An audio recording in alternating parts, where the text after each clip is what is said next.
هكذا ترفع الكاس باسم كل مغربي من طنجة العالية إلى الكويت العزيزة.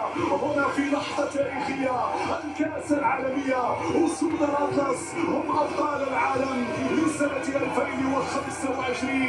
هنا الملحمة، هنا الجيل الذي صنع التاريخ، هنا الجيل الذي أسعد شعب، هنا الجيل الذي أفرح الملايين. هنا كانوا بالقلب والوجدان والجوارح يتفاعلون لأن الراية المغربية خفاقة هنا في سماء المونديال، كما هي النجوم التي تلألأت، النجوم التي سطعت والنجوم التي تألقت.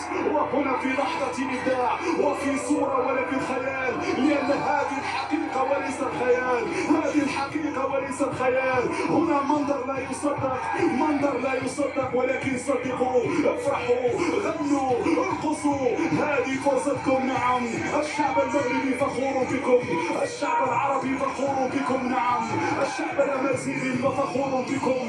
تلميذ شكرا في لحظة للتاريخ وفي صورة للذكرى. هكذا الصادق على الكاس، علاها علاها علاها في لحظة الفرحة والتتويج باللقب العالمي.